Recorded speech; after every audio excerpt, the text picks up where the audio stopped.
હમણાં 2 દિવસથી એક ચૂતિયાનો વિડીયો બહુ માર્કેટમાં ફરે છે અને ચૂતિયાને એવું છે કે જે મોટા લોકો હોય, જે કામ કરતા હોય, જે વધારે ફેમસ હોય, જેના વધારે સપોર્ટર હોય, એમના વિશે બોલીએ એટલે આપણે ફેમસ થઈ જઈએ. અને એ ચૂતિયો એવું કહી રહ્યું છે કે દિલીપ મામાએ કોઈના કંઈ પૈસા લીધા છે કમલેશભાઈ કરીને, અને એ પૈસા પાછા આવવા માટે મહીપતસિંહ બોલતા નથી. તો એ ચૂતિયાને કહીશ કે દિલીપ મામાને જેને પૈસા આપ્યા હોય દિલીપ મામાને, એ વ્યક્તિને લઈને અને એને પુરાવા લઈને અહીં આવી જા લવાલમાં, વસો તાલુકો લવાલ ગામ. મારો મોબાઈલ નંબર 8768888088. ફોન કરજે. ચૂતિયો બોલું. ચૂતિયો એવું ના કહેતો, તારું નામ કહેજે અને કહેજે કે ભાઈ આ આવું છે, તું પુરાવા લઈને આવી જા. બાપના બોલથી આ દરબારનો દીકરો બોલે છે.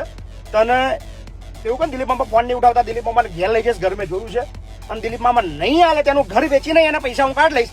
પુરાવા લઈને ખાલી આવી જા. ચૂતિયા ફોન ઉપર વિડીયો બનાવીને વાર્તાઓ ના કરીશ. અને બીજી વસ્તુ, બીજા સંસ્થાઓના બદનામ ના કરી. પોપટભાઈ, જલપાબેન, ફલાણું ટીકણું, તો જ્યાં ધંધો કર્યો હતો ત્યારે મહીપતસિંહ અને પોપટભાઈ, જલપાબેનને પૂછીને ધંધા કર્યા હતા.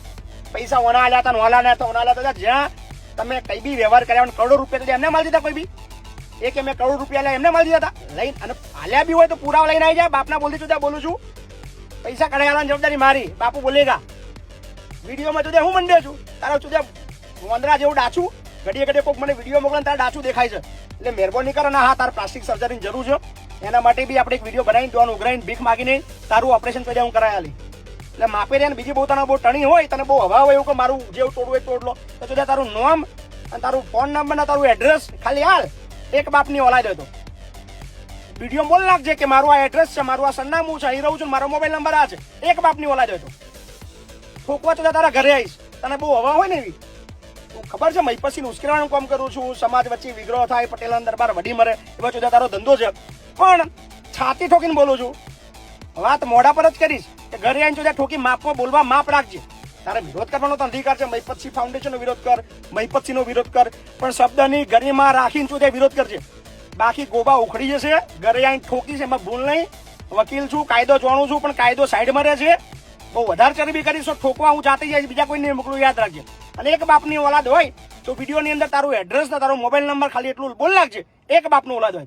બાકી બીજા વિડીયોની અંદર ફલાણું આવું કરે, સમૂહ લગન તો જા વરાજમાં તારા બાપો પૈણાવા આવવાનો હોય ઘડી. સમૂહ લગને થવાના, હજુ 2 હોસ્પિટલ બનવાના, બીજા 10 અંકુલ બનવાના. તારાથી ચોદા થાય એટલો વિરોધ કરજે. કશું ફરક નહીં પડતો. વધારે ગાડો બોલાવી નહીં, બીકોઝ બધા મારા બધા ચાહકો છે. પણ એવું ના માનતો કે મતલબ બાપુ બોલતા લે નવરા નહીં હવે. તમારે જે ચૂતિયા સવારમાં વિડીયો બનાવી દે, પછી જવાબ આલા, પછી તારા બાપો નોકર છે.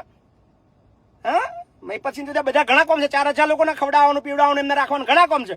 તારા સુધી ચૂતિયા સવારમાં ઉઠીને વિડીયો બનાવી દે, બાપુ જવાબ આલે. એટલે નવરા નહીં. હા, હાથમાં આવ્યા તો ગોબા ઉખડી જશે, એ યાદ રાખજો. એવું ના માનતા કે હંતાઈ રહીશું કે ભાઈ અમે સહેજ અમને ટાઈમ મળ્યો, અમને એકાદ દિવસ બી ટાઈમ મળ્યો તો તમને લોકેશન કાઢતો અમારે કલાક જેવું લાગશે અને પહોંચી જઈશું અને ગોબા ઉખડી જશે, એમાં ભૂલે નહીં. એટલે માપી વિરોધ કરો. વિરોધ કરવાની બિંદાસ છૂટે. મહીપતસિંહ વિરુદ્ધ તમારે જે બોલવું એ બોલો, પણ શબ્દની ગરિમા રાખીને પુરાવા હાથે બોલજો. બાકી ભૂકા કાઢી નાખી યાદ રાખજો. હા, મોકલી દેજો ચૂતિયા લગીને વિડીયોને.